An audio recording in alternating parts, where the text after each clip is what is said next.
vamos falar um pouquinho com relação à energia maremotriz, ou seja, alguém de vocês pode não saber o que seja maré, né? Então, antes de começarmos com esse assunto, vamos falar sobre maré. A Lua, que é o nosso satélite, pessoal, elas têm influência com relação à nossa gravidade. Ou seja, a Lua é um satélite que ela dá 2 voltas na Terra durante um dia, ok? Então, quando ela está acima da nossa cabeça, significa dizer que ela está interferindo na nossa gravidade. Isso vocês aprenderam lá em física, né? A lei da gravidade. Porque você tem a massa da Lua puxando você junto com a massa da Terra. Como a massa da Terra é bem maior, então essa interferência é pouca. Mas na questão das marés, dos oceanos, interfere sim. Então essa água ela tende a quê? A subir. Então cidades que têm um rio, uma restinga, uma baía, por exemplo a Baía da Guanabara, tem período que ela está com a maré alta, o volume sobe, e tem período que ela está com a maré baixa, o volume desce. Então quando vê que você estiver numa praia e vê o volume alto, você pode procurar que a lua está sobre a sua cabeça. Ok? Então inventaram isso aqui, pessoal, como forma de você gerar energia, porque quando a maré enche, eu vou pegar o exemplo lá de Natal. Lá de Natal tem o rio Potengi. Quando a maré enche, a água do mar entra no rio Potengi. Quando começa a descer, então tem a maré crescente, aí chega no pico máximo, que é a maré cheia, e depois essa água volta de novo para o mar. Então fica nesse processo. Então o cabo teve uma ideia, não, vamos utilizar esse fluxo de enchente e como é que a gente chama, de minguante não, isso é a lua, né? Quando está no processo de encher e quando está no processo de secar. Vamos aproveitar esse fluxo dessa água e vamos gerar energia. Então isso é o que a gente chama de energia maremotriz. Então ela é muito utilizada nos Países Baixos, tipo Holanda, né, Bélgica. Como é baixo, então você tem uma interferência muito grande da maré. Então a maré inunda uma grande parcela do território e depois vai e retira. Então esse fluxo de água eles utilizam para mover uma turbina e ao mesmo tempo gerar energia. Então você vê esse cano aqui, pessoal, nada mais é com turbinas instaladas. Então quando a maré está nesse sentido, enchendo, por exemplo, que eu não sei se é enchendo, mas acho que aqui deve ser enchendo, ele vai gerar a turbina. Quando está secando, né, ó, então no sentido contrário, ele vai girar novamente a turbina e também vai gerar energia elétrica. Então essa é uma forma de geração de energia elétrica muito utilizada, né? E é também muito interessante, ok? Agora vamos ver com relação não mais à maré, mas sim às correntes marinhas, né?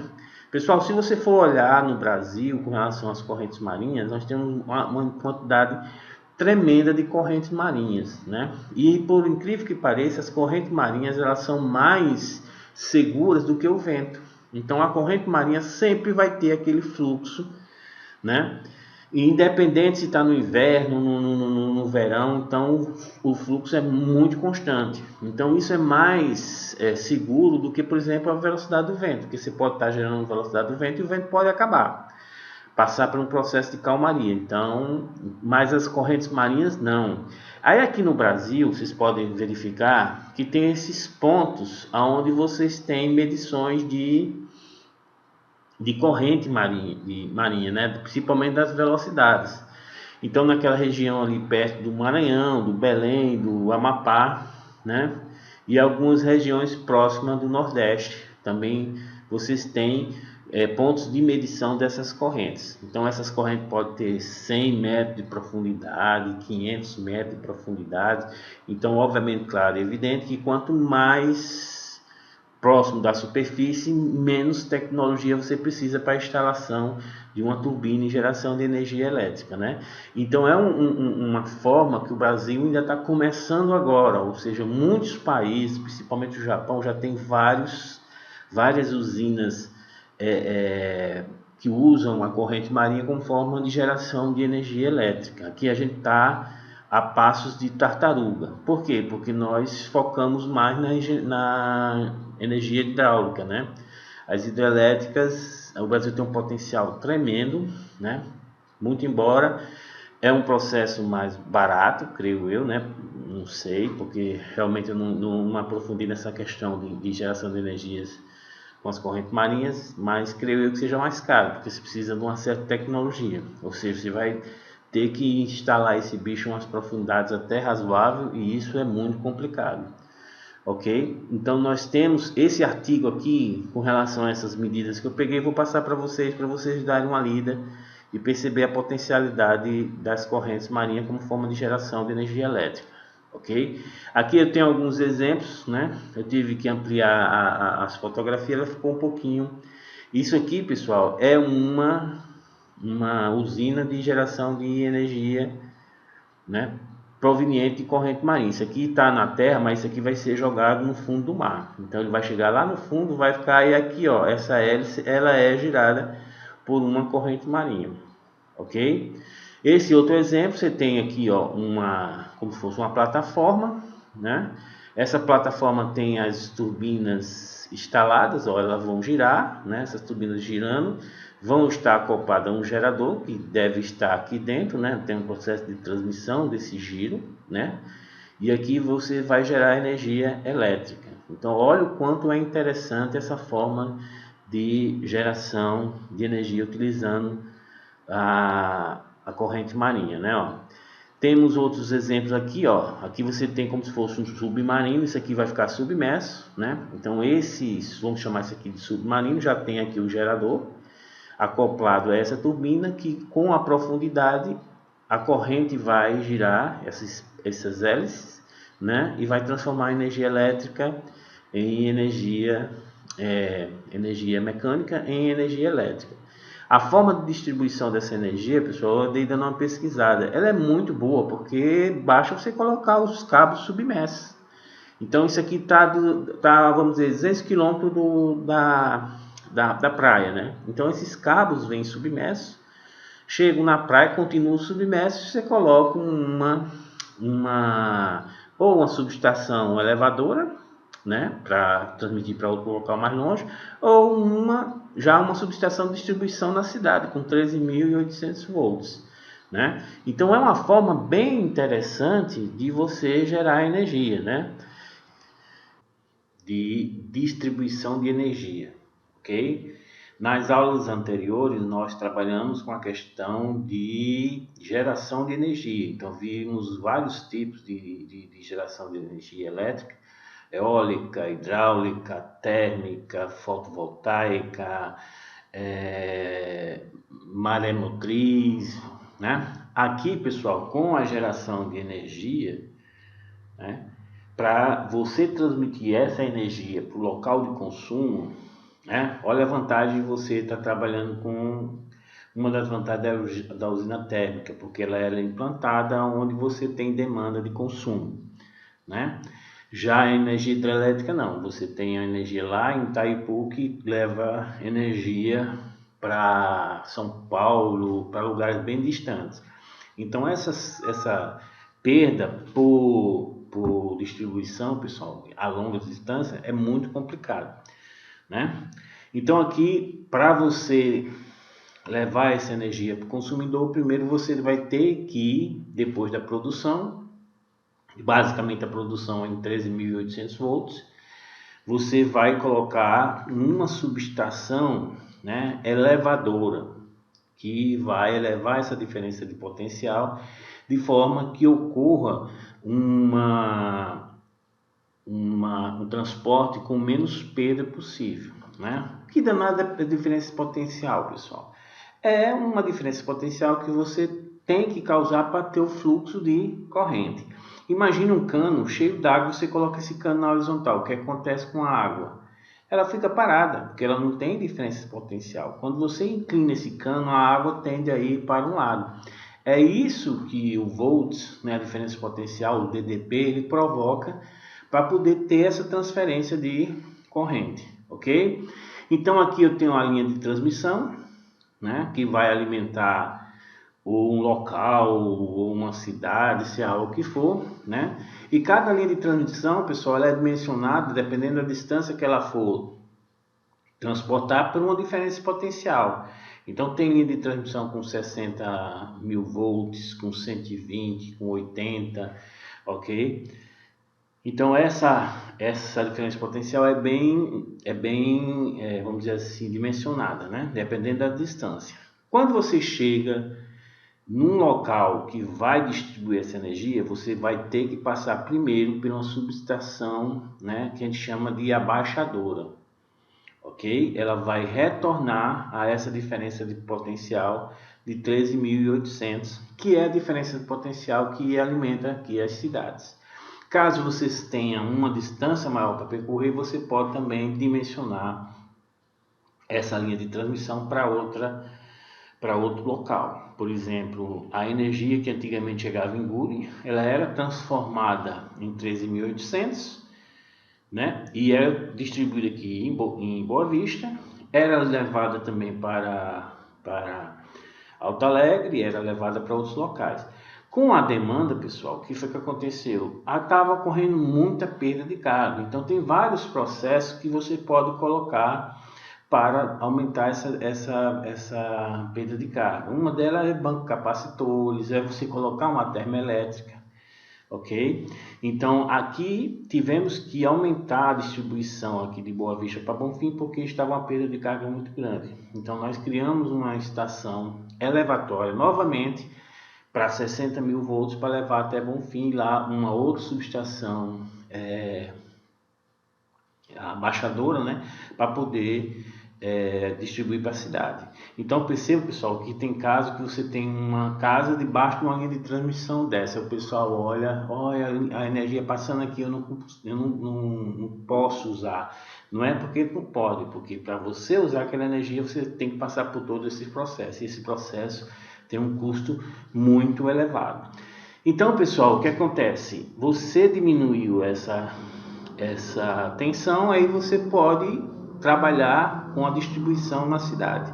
Aqui tem uns postes, você tem um sistema de fiamento que é exatamente o que a gente chama de alta tensão, mas realmente na realidade não é alta tensão, é média tensão, é 13.800. Então chega na casa e você coloca um transformador para poder voltar à sua tensão de utilização dos nossos equipamentos, que basicamente é quanto? 127 volts e 220 volts, né? Alguns estados do Brasil trabalham-se com 220 volts, como o Nordeste. Então, a diferença de potencial lá em Natal é 220 volts. Aqui é 127. Por que essa diferença? Porque, pessoal, antigamente criou isso aqui, mas nós não tínhamos essa dependência, então tudo era independente. O Nordeste, basicamente, ele era abastecido pela Chesf, que é a central de energia lá do São Francisco. Então tinha várias hidrelétricas, Paulo Afonso, Xingó, né? É Xingó. E alimentava as cidades do Nordeste com 220, né? Então ficou esse padrão, né? Porque para você mudar, e note que antigamente era 220 e 110, esses 127 são transformadores recentes, então torna-se antieconômico você ficar mudando. Então deixa o que está em 110 e 127, que basicamente é a mesma coisa, beleza? Então, pessoal, chega na sua casa através de um transformador. Você pode ver que na sua rua ou perto da sua rua tem um transformador que vai alimentar a sua casa, ok? Quando a gente começar a discutir nosso projeto, a gente vai também analisar a questão de transformador. Será que é viável eu ter o meu próprio transformador? Ou será que eu posso utilizar? Então isso aqui a gente vai discutir quando a gente trabalhar com transformador. Tem muitos casos que a casa tem um consumo tão grande de energia que é melhor ele ter o seu transformador. Uma casa que, por exemplo, foi instalado uma fábrica de picolé, então o consumo de energia é muito alto, né? Então ela vai interferir no segmento, né, de carga relacionada àquele transformador. Então a concessionária pode chegar, olha, você vai ter que instalar um transformador só para você não interferir no pico do circuito daquele transformador, né? Depois a gente discute isso aqui melhor quando a gente for trabalhar já na parte de projeto, ok? Então, pessoal, aqui eu tenho uma linha de transmissão de energia, né? Você vê essas torres muito altas, né? Os fios lá em cima, né? Mais por questão de segurança, tem todo umas regras que você tem que seguir. Tem as áreas de servidão, né, que são 60 metros de um ponto para outro, que você não pode utilizar para nada. Então é um sistema muito interessante, né, e que eu queria colocar para vocês, pessoal, que é um sistema que precisa de manutenção. É tanto que eu mandei um vídeo para vocês, que eu peguei no YouTube, fazendo a manutenção dessas linhas de transmissão, né? Então, aqui no Brasil com a Venezuela, essa manutenção era muito precária, como sempre, né, Brasil. Então, a gente tinha muito problemas, ou seja, não sofria processo de limpeza, até lavagem nesses isoladores que tem aqui, pessoal. Esses isoladores aqui tem que ocorrer, tem que haver aperto nos contactores, né, nas conexões que fazem a amarração do fio. E essa manutenção aqui é muito precária mesmo, né? Então a gente tinha muitos problemas com relação a essa questão de distribuição. Essa linha de transmissão, muitas vezes ela parava de transmitir, e a gente tinha aqueles blackouts bem demorados aqui em Boa Vista, né? Isso causa um problema muito sério, principalmente na economia. Aqui eu tenho uma foto de uma subestação, né?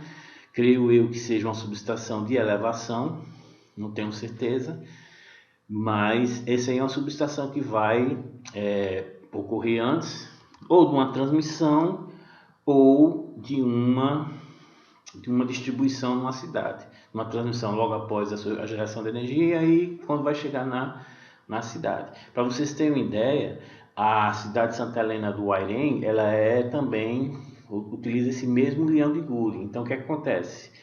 Esse leão de Guri chega até na entrada de Santa Helena, abaixa a tensão, né? Aí abastece Santa Helena, e na saída de Santa Helena aumenta a tensão para vir para cá, para Boa Vista. Quando chega ali no Monte Cristo, não sei se vocês já perceberam, lá é a subestação de abaixamento, né? Que aí distribui para as várias subestações que existem em Boa Vista. Beleza? Aí aqui, pessoal, já está na tensão de 13.800, aí você vai distribuir na cidade, né? Ó, então aqui eu tenho um poste, né? Ó. Esses fios que estão aqui, ó, no plano horizontal, esses 3 fios, são o que a gente chama vulgarmente de alta tensão, sendo que ele não é alta tensão, ele é média tensão, ok? Essa tensão é de 13.800. Não vai pegar um fio desse não, que você morre e fica só o coió. Mas é média, porque alta são valores muito grandes, 120.000 volts, aqui é 13.800. Aí aqui você tem um transformador, então esses fios vão alimentar esses transformadores, né? Que vão transformar essa tensão 13.800 em 3 tensões, né? Se essa foto foi tirada no Nordeste, de 120 cada, né? Se ela foi tirada aqui na região Norte, em São Paulo, de 127 cada, ok? A vantagem de você trabalhar com 127 é porque você pode trabalhar tanto com 127 como 220, porque se você pegar 2 fases e uni-las, ela vai se transformar em 220. Já lá no Nordeste nós não tínhamos condições de ter isso, nós não conseguimos transformar. Aí o que acontecia? Quando você comprava uma geladeira, se ela fosse 120, né, que essa geladeira 110, que essa geladeira, a grande maioria vem do estado de São Paulo, a gente tinha que comprar um transformador para transformar em 220 para poder utilizar. Então, na grande maioria das casas, tinha a geladeira e um transformador em cima, junto com um pinguim, né, para decorar essa geladeira. Então esse processo é um pouquinho complicado na questão de unificar esse sistema de distribuição, mas assim a gente vai levando, beleza?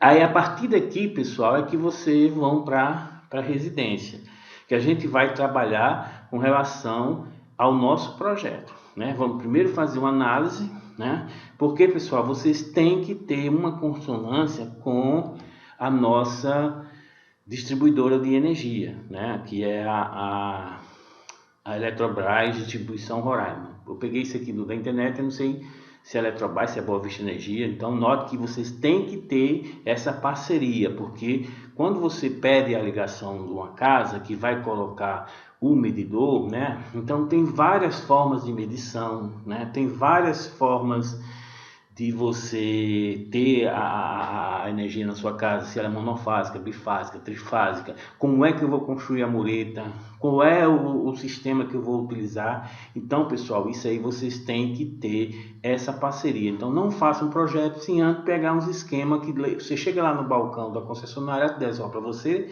ter alimentação na sua casa, você tem que seguir esse padrão. É uma residência unifamiliar, é multifamiliar, então para cada situação dessa é um sistema de ligação diferente. É para uma indústria, é para um ponto comercial, é para um shopping.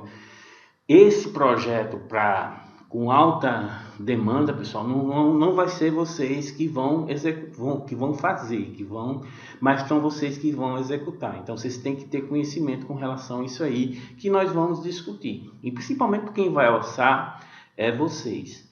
Ok, pessoal? Nesta aula, pessoal, vamos trabalhar com a recepção da energia, né, da concessionária. Ok? Antes de começar essa aula, eu gostaria de dar um conselho para vocês, antes de construir qualquer casa, né? Entrar em contato com a concessionária, ela vai fornecer para vocês um esquemazinho de qualquer instalação para recebimento da energia, né? Onde fazer a mureta, tá entendendo? E vem tudo bem especificado, né? Então é interessante vocês terem essa informação inicial e não vocês fazem a mureta ao léu, colocam toda a instalação, quando chega a concessionária para instalar, diz, não, isso aqui não pode não, aí você vai ter que refazer tudo de novo. Então, caso vocês sigam a carreira profissional na área de construção civil, esses esquemas de instalações, não só elétrica, mas de água, e antigamente tinha muito também de telefone, entre em contato com as concessionárias e elas vão te dizer o que você fazer. Elas passam um projeto para vocês e vocês vão trabalhar em cima dele. Ok? Caso o projeto não esteja adequado para a concessionária, vocês vão ter que refazer. Então é um negócio muito chato. Então entre em contato com a concessionária e elas vão fornecer para você todo o esquema, não somente na elétrica, mas na hidráulica, na internet, na TV a cabo. Então tudo isso vocês têm que ter noção, ok? Para evitar uma reengenharia, né? Então aqui, pessoal, eu desenhei um esquemazinho de como funciona a alimentação da sua casa com relação à energia elétrica. Então eu fiz um posteamento aqui, ó, né? E nesse poste eu tenho esses fios que estão no plano horizontal, né? Então isso aqui é o que a gente chama vulgarmente de alta tensão, mas nós vimos que não é alta tensão, é média tensão. Ou seja, a diferença de potencial dessa média tensão é de 13.800 volts, ok? Então, para eu poder alimentar minha casa, eu tenho que ter uma tensão de 127 volts, né? Que é o que os meus aparelhos, a minha geladeira, o meu fogão, o meu micro-ondas, minha máquina de lavar utiliza. Então, para isso, pessoal, eu tenho um transformador, ok? Então, vocês podem passar na sua rua que um poste vai ter um transformador. Então, esse transformador vai transformar essa distribuição trifásica, então cada uma fase com essa diferença potencial de 13.800 e vai transformar em 3 fases, né? Então basicamente esses transformadores vão ser trifásicos, vocês vão ver 3 fios alimentando ele, 3 fios saindo dele, ok? Quando você está trabalhando assim como é o caso aqui em Boa Vista, que tem muito bairros novos, com poucas casas, a concessionária ela pode trabalhar não com um transformador trifásico, mas um bifásico. Então, se a demanda daquela rua só tem 2 casas, né? Então, e as 2 casas estão bifásicas, ela vai lá e coloca, né, de forma assim, um transformador bifásico, porque a demanda para o trifásico não é suficiente para colocar um trifásico. Ok, pessoal? Esses transformadores são calculados para trabalhar com a demanda razoável. O transformador não pode estar nem pouco utilizado, nem muito utilizado. Então ele deixa lá, diz, não, vou deixar isso aqui até ter a necessidade de você colocar um transformador trifásico. Ok? Então, pessoal, esse transformador ele vai alimentar uma certa quantidade de casas com uma certa demanda de carga, tá entendendo? Quando essa demanda vai chegando próximo da capacidade máxima do transformador, ou ele rearranja, ou seja, coloca um outro transformador e divide essa linha, ou ele tira esse transformador e coloca um de uma potência maior, ou seja, de um kVA maior. Ok? Então, esse transformador ele vai transformar esse 13.800 volts em 3 fases, aonde essas fases, cada uma é de 127 volts. Ok? Mas perceba que vocês vão ver 3 fios, né, com mais um fio, né? Ó, esse último fio é o que a gente chama de fio neutro, né? Ó. Então você vai ter a fase 1, a fase 2, a fase 3 e um quarto fio que vai ser o neutro. Então a alimentação da sua casa vai ser proveniente desses 3 fios, ok? Vocês vão perceber também, pessoal, que entre a linha de média tensão para o transformador tem como se fosse umas chavezinhas de segurança, que a gente chama de canelas, ok? Essas chaves funcionam como um fusível. Então, se acontecer algum problema na rede, ele vai lá, ó, e parte. Aí alguém acho que você já escutou, a canela arriou, ou seja, ela abriu. Então, você tem que chamar a concessionária e pedir para ela repor a canela. Isso você não pode mexer, pessoal. Não mexam em média tensão. Pelo amor de Deus, isso aqui é proibido. Né? Tem gente que faz todos os esquemas, gato aí, beleza. Nem em baixa tensão vocês podem mexer. Ok? Se a concessionária pegar você mexendo nisso aqui, vocês podem levar uma multa e tem casos até que você responde criminalmente como roubo, né? No caso a gente chama de miau, gato. Beleza? Então, pessoal, quando você tem aqui, ó, 3 fases, essa diferença de fase, cada fase desse com neutro é de 127 volts, né? Ó.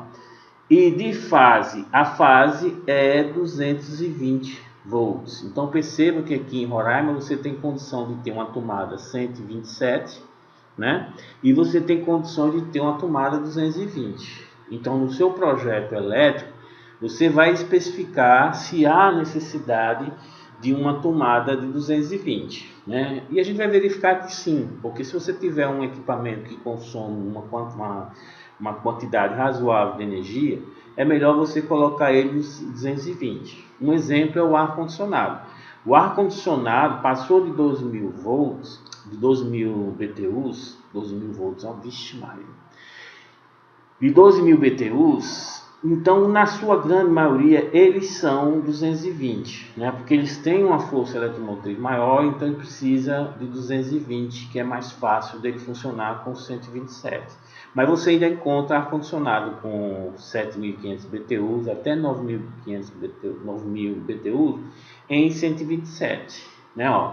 Chuveiro elétrico também você encontra 127, mas é melhor você trabalhar com 220. Ah, professor, diz que o 220 consome menos do que o 127. Consome a mesma coisa, pessoal. É a mesma coisa. Então, a vantagem de você trabalhar com 220 é que a corrente por fase é menor. Então, você pode colocar um fio com a bitola menor, né? E isso é muito importante, porque esse cabo é muito caro. Então, quando você consegue trabalhar com a bitola menor, você vai ter uma economia, né, no orçamento de material elétrico, pessoal, que é um orçamento muito caro, né?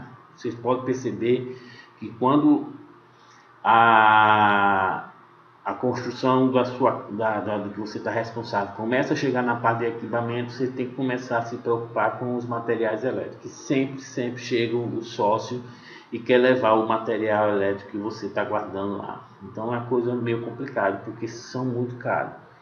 Ok? Então, pessoal, aqui em Roraima, né, ó, existe que nos outros estados também existe, que é a questão de residência multifamiliar, ou seja, no terreno você tem várias casas, tá entendendo? Então, este sistema é completamente diferente para a concessionária para um unifamiliar, ok? Então, quando você vai alimentar três medidores num terreno só, o sistema de ligação é diferenciado. Então, quando você chegar lá na Boa Vista Energia, eu quero um esquemazinho para fazer a instalação de uma obra que eu estou fazendo. Aí, primeira coisa que vai perguntar, mas é unifamiliar ou é multifamiliar? Unifamiliar é somente um, então tem um esquemazinho. Muitas tem outro esquema que é uma caixa de barramento. Então, são completamente diferentes. Então, pessoal, perceba esse contato que vocês têm que ter, né, com a concessionária. É muito importante, ok? Então, outra coisa que você tem que se preocupar com relação à sua instalação elétrica é verificar a rede de alimentação da sua construção está no mesmo lado da sua casa. Perceba, pessoal, que se eu for alimentar esse terreno aqui, ó, o que acontece? Está no mesmo lado da alimentação. Então, a altura desse poste, pessoal, ela é menor do que do outro lado da rua, ok? Então, para mim, esse poste pode ser um poste de 6 metros. Quando for do outro lado da rua, já é um poste de 7 metros, né? Porque tem que obedecer aqueles 5,40 metros, que é uma altura máxima para um fluxo de caminhão, de automóvel nessa avenida, ok? Se você colocar uma instalação, não, isso aqui é baixo, não vai passar caminhão aqui, e acontecer algum acidente, você vai ser responsabilidade. Então, primeiro, a concessionária não vai nem fazer, ela vai chegar, opa, esse poste está baixo, então vá lá, troque, para que nós possamos realizar a ligação. Então, tudo isso eles vão verificar, ok? Esse esquemazinho aqui, pessoal, é um esquemazinho meio antigo, né? Mas hoje vocês podem ver que o sistema de ligação são completamente diferentes. Então, esses 4 cabos que estão na horizontal, eles estão sendo substituídos por esse aqui. Vou mostrar aqui para vocês terem por esses cabos aqui, ó, que são cabos bem mais baratos, né, ó, para vocês, né? Porque a alimentação da linha até a sua casa são por esses cabos. Esses cabos são feitos com alumínio. O alumínio é muito mais barato do que o cobre, né? E eles são isolados, né, com só um, que é o neutro, né, que ele não é necessário ser isolado, mas os outros sim, ok? Então depois a gente vai discutir com isso aqui. Porque eu coloquei esse esquemazinho, e pode ser que em outros casos essa rede aqui de média tensão, pessoal, pode ser que tenha já aqueles cabos que são mais próximos, né, e são separados como se fosse um aro de pneu, né, de bicicleta. Então, isso vai evoluindo, né, com o tempo. É tanto que esse padrão nos Estados Unidos não, em alguns locais não são permitidos por causa da águia, né, que é o animal símbolo deles, que essa distância aqui, uma águia encostando as asas, elas viram um galeta assado, né? Então eles mudaram toda a normatização para essa distribuição devido a um animal. E aqui eles estão mudando, não é devido a animal não, é um animal, né? Que é um gato que está fazendo estrago lá. Então eles estão de forma que dificulta bastante a ligação clandestina, né? Então eles estão cruzando esses cabos já revestido, porque aí você tem que subir, tem que tirar, e o cabo fica, não vou mexer nisso aqui não. Quando ele esse cabo nu aqui, ó, então você chegava lá com uma varinha e um prego, você conectava lá e pronto, você ficava recebendo energia 0,800, né? E engraçado, pessoal, que essa energia que você rouba, alguém vai ter que pagar. Ou seja, não estou dizendo que vocês vão roubar energia, não. Quem rouba energia, né, alguém vai ter que pagar essa energia que é roubada. E por incrível que pareça, somos nós que pagamos em dia, pagamos, tá entendendo? Então é muito interessante essa questão de você querer roubar pensando que está fazendo prejuízo à empresa. Não tá. A empresa vai cobrar em quem está pagando em dia. Então eu pago a energia de quem está fazendo gato, ok? Porque ela sabe o quanto ela consumiu, né? O quanto ela compra de energia, o quanto ela produz, no caso aqui é o quanto ela produz e o quanto ela consome. Então ela sabe. Então essa discrepância aí alguém vai ter que pagar, beleza? Então pessoal, é o seguinte, vou voltar a repetir novamente, não faça nada que não esteja em concordância com a concessionária, porque senão você vai ter que refazer a coisa, beleza? Então pessoal, vamos trabalhar agora com relação à alimentação. Então você pode ter 3 tipos de alimentação aqui. Você pode ter uma alimentação monofásica, né, onde a concessionária vai te dar 2 fios. Então note que essa recepção aqui, ó, é trifásica. Então eu tenho 4 isoladores, né? Ó. Então isso aqui você tem que comprar da forma correta.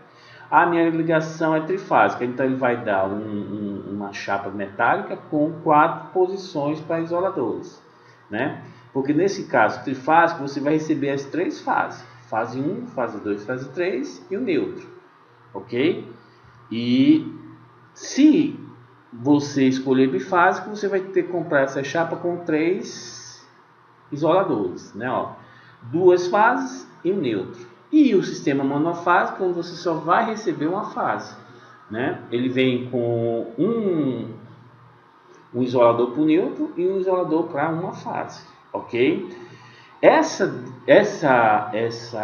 sistema de ligação, pessoal, você não tem certa, vamos dizer, você não escolhe não. Obviamente que quando vocês escolhem monofásico, tem a vantagem que a taxa mínima é bem menor do que bifásico. E o bifásico é bem menor que o trifásico, né? Eu não sei como está um valor desse não, mas a discrepância é muito grande. Mas tem caso, pessoal, com uma ligação monofásica, não, eu quero monofásico, eu quero pagar a taxa menor. Beleza, o que é essa taxa? É aquilo que você paga mesmo sem consumir. Então todo mês você tem que pagar a energia. Mesmo você fechando a casa, desligando o disjuntor e indo para a praia. Quando você voltar, está lá a taxa mínima, ok? Mesmo assim, pessoal, vocês têm que fazer uma justificativa para definir qual é que vocês querem. Você chega lá, ó, eu quero uma ligação monofásica na minha casa. Aí a concessionária vai lá, então a primeira coisa que ela olha, você já tem 2 ar-condicionados. Opa, peraí. Como é que você quer monofásico se você tem 2 ar-condicionados? Então, pessoal, 2 ar-condicionados, mesmo sendo um ar-condicionado 127 com uma fase só, você alimenta os 2. Mas note que a carga é muito alta. Então ele vai fazer um cálculo de carga da sua casa. Quanto é que tem instalado lá? Ok? Então ele vai pegar os ar-condicionados, vai somar, vai ver se tem máquina de lavar roupa, vai ver, pegar todos os equipamentos, todas as luminárias, né? Tanto a luminária interna como as externas, vai pegar um levantamento de carga da sua casa. Aqui parece, pessoal, pode ser que isso tenha mudado, que isso muda muito. Eles aceitam por fase em torno de 4.800 watts. Então, se a sua casa tiver mais que 4.800 watts instalado, você não pode colocar monofásico, ok? Então, você já tem que ir ou para bifásico. E se ele chegar lá, eu quero bifásico, não sei o que, não sei o que mais lá. Ele chega em uma casa que é uma pousada, por exemplo, é aquele hotel que você entra na internet, não sei onde, não sei o que. Então ele, opa, eu já vi aqui 6 ar-condicionados. Então já o bifásico já não suporta. Então você coloca A concessionária diz, não, minha senhora, isso aqui vai ter que ser trifásico, ok? Então, olha o quanto é complicado, porque para você mudar, você tem que trocar um bocado de coisa. Não é muita coisa não, mas... Não, porque cada sisteminha desse é um medidor diferente. Então, isso você tem que entrar em comum acordo com a concessionária, né? Dizendo, olha, eu tenho isso aqui instalado, então o que é que você acha? Bifásico vai? Não, vai, então ok. Não, bifásico não pode. Então, vamos para trifásico, ok? Então, se mudou algo aqui, ó, você vai ter que alterar a sua instalação, ok? Então, esse cálculo de demanda instalada é muito interessante. Mas, professor, essa demanda instalada é o que eu estou utilizando? Não é. Essa demanda, essa carga instalada é o que você tem na sua casa. Então, você vai contar todas as luminárias, todas as tomadas, todos os equipamentos, tá entendendo? Quando você vai relacionar o que você está utilizando, aí você vai multiplicar essa carga instalada pelo fator de demanda, ok? E esse fator de demanda, pessoal, a norma diz que quem tem que fornecer é a concessionária, ok? O que vem a ser fator de demanda? É exatamente o quanto você usa de equipamentos elétricos numa casa, ou num hospital, ou numa universidade. O fator de demanda de uma casa, pessoal, é basicamente 0,3 a 0,38, ok? Então você não está utilizando todas as tomadas, você não está utilizando todas as luzes, você não está utilizando todos os ar-condicionados. Então esse fator de demanda ele pega a situação mais crítica, que é para aqui, pessoal, você pode ver que é no período noturno, numa noite quente, como está acontecendo. A demanda é muito alta, porque a maioria dos ar-condicionados estão ligados.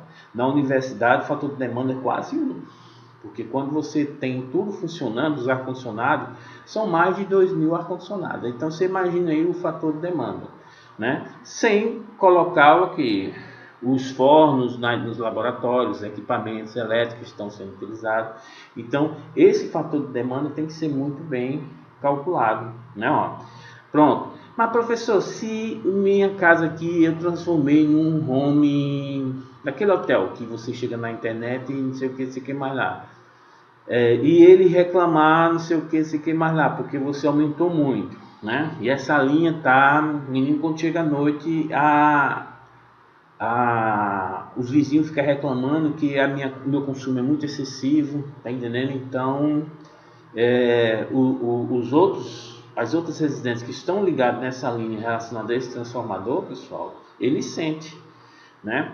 Então você pode fazer o seguinte, você vai combinar com a concessionária, eu quero ter o meu próprio transformador, e vocês podem instalar aqui interno o transformador, ok? O chato do transformador que para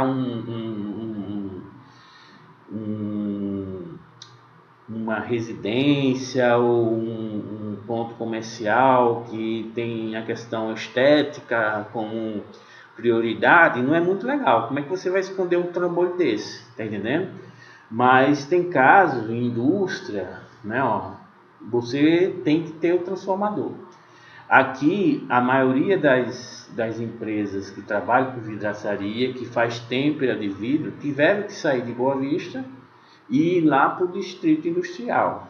Por quê? Porque para eles estarem aqui, eles tinham que colocar um transformador exclusivo para ele. Não sei se vocês já perceberam, quando você passa ali em frente a Gessoraima, lá tem um transformador que era utilizado quando o forno era lá. Ok? Então imaginem um forno para temperar vidro, né? O consumo de energia é muito alto, então a linha, né, a rede lá sente quando você utiliza. Então você vai para um local onde é mais conveniente, lá no distrito industrial. Então você vai para lá. Então a maioria foram para lá por causa disso. Quando eu trabalhava no CREA, quando eu era presidente do CREA, nós tiramos o CREA da linha, da rede, e colocamos um transformador para a gente. Então foi um problema muito grande para os arquitetos, né? Eu acho que até o Zacarias que fez o projeto, de forma a esconder esse transformador, que ia ficar lá na frente. ok? Mas conseguimos. Ficou um pouquinho feio, mas beleza. Mas vocês podem passar lá em frente e verificar que nós temos, o CREA tem um transformador exclusivo para ele, porque nós tínhamos muito ar condicionado, né? E ali você tem a concorrência com quem? Com o Tribunal de Contas, que fica vizinho, e muitos órgãos públicos, tem um hotel em frente, e quando a gente ligava o ar-condicionado havia muita queda de tensão, né? E a gente reclamava para a concessionária, olha, vocês querem acabar com isso? Coloque um transformador exclusivo para vocês. E quando você tem um transformador, pessoal, ocorre uma vantagem muito grande, que vocês vão pagar em alta tensão, ok? Então, quando você trabalha com alta tensão, a medição em alta tensão, ou seja, você vai consumir o que você consumiu em alta tensão, o valor da energia sai mais barato, ok? Tem um inconveniente que você vai ter, eu não sei se essa política ainda é hoje, você vai ter que estabelecer uma demanda. Eu quero tantos quilowatts de demanda, ok? Mesmo que você não consuma isso, vocês vão ter que pagar essa energia. Então, sai mais barato, mas tem um inconveniente. E quando vocês ultrapassam essa demanda que você estabeleceu, você vai pagar mais caro, né? Por exemplo, a Universidade Federal de Roraima, lá o campus do Paricarana, nós pagamos em alta, a medição é feita em alta tensão, que fica lá perto do bloco 4, né? Ó. Quando eu ministro essa aula presencial, eu levo os alunos lá para vocês verem lá o banco de capacitores que nós instalamos, o sistema de transformadores, né? Lá que são abrigados, né? E é uma visita bem interessante, ok? E dependendo, pessoal, dessa capacidade do transformador, passou, eu creio eu que seja 124 kVA, esses transformadores têm que ser abrigados. Você tem que construir um local para a instalação deles, ok? E esse projeto já vai ser para o engenheiro eletricista, sendo que vocês têm que ter convivência com esse projeto, porque quem vai executar não é eles, não, é vocês, são os engenheiros civis, né? Então, vocês têm que ter essa compreensão de como é que funciona um projeto de uma subestação de energia. Beleza? Hoje tem outro aspecto bastante interessante, pessoal, que é a produção sua de energia e indo para a rede, né? Ó, hoje é muito comum vocês verem em casa com o telhado todo ele de célula fotovoltaica, ou seja, ele está produzindo energia. Então, essa energia que você produz, o seu excesso é jogado na rede, né?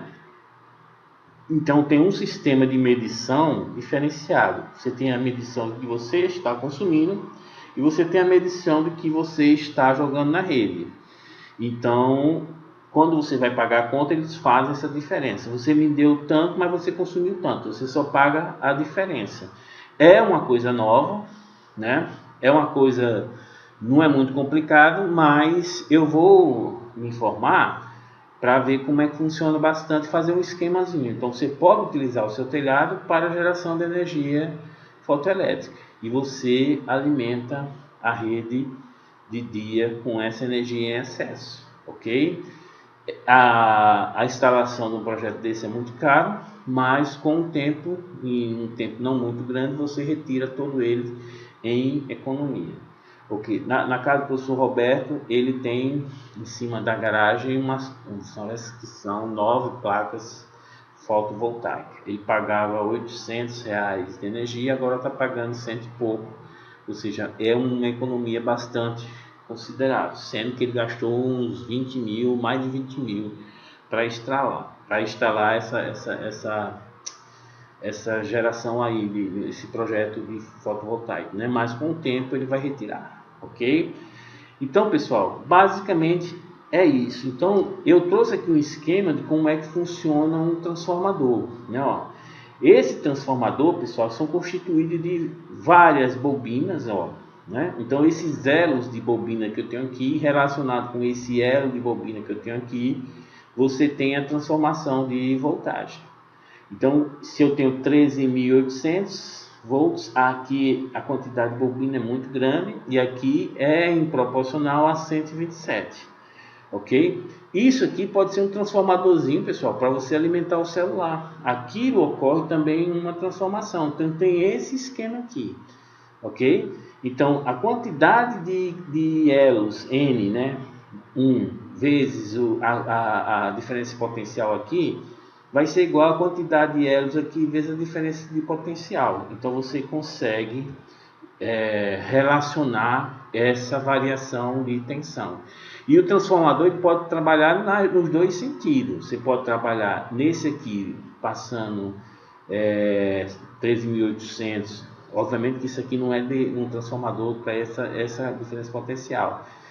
Para 127, como você pode de 127 vir para 13.800. Isso aqui nada mais é do que uma subestação elevadora, ok? Então depende do sentido, ok? Sendo que esse sistema, pessoal, com esse campo magnético, isso aqui você coloca para funcionar, cria um campo magnético que alimenta esse aqui, ó. Então fica um campo magnético nesse sentido, lei de Ampère, né? Então esse campo magnético vai gerar uma diferença potencial que gerará energia, ok? É o mesmo princípio da relação entre o giro da turbina, né, e o gerador, né, que faz esse campo alterar e você fica gerando corrente alternada, ok? Aqui eu tenho uma foto de um transformador que vocês conhecem bem, né? Então esses transformadores ele tem uma capacidade em kVA, então você dimensiona. Esse caso aqui é um transformador trifásico, não, você pode ver, ó, aqui você tem os isoladores cerâmicos que recebe os cabos, né, ó, com média tensão, e aqui vocês saem com os cabos com as fases 1, 2 e 3, nesse caso aqui o neutro, que é o aterramento do transformador. Isso aqui, pessoal, é preenchido com óleo, né? Porque se você não tivesse óleo, isso aqui aumenta muito a temperatura. Então você tem um óleo aqui, ó, que é o moscatel, né?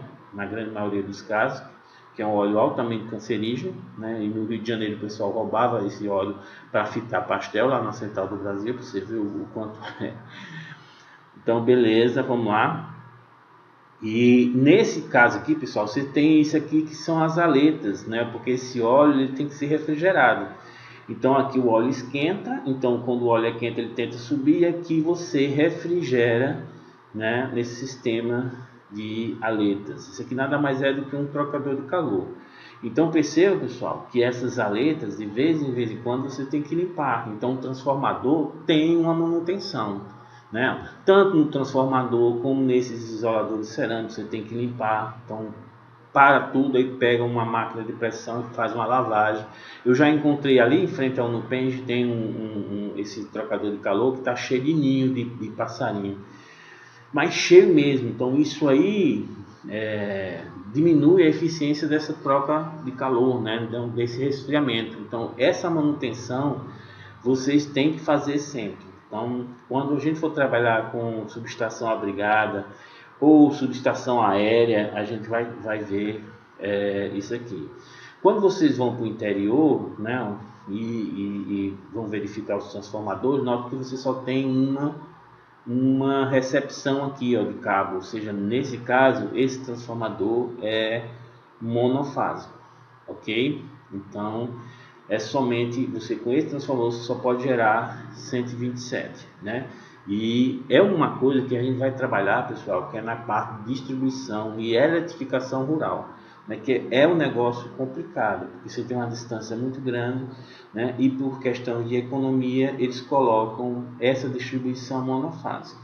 Quando você tem uma distribuição monofásica, que gera só 127, então a questão de força eletromotriz com essa voltagem é muito complicado. Você não tem como, quase não existe uma máquina forrageira que seja 127 volts. Ela trabalha, parece que é baiano, bem devagarinho, ok? Então fica comprometida a sua potência, né? Então Os equipamentos mais potentes, basicamente, são os equipamentos ou bifásico ou trifásico, né, que são mais robustos.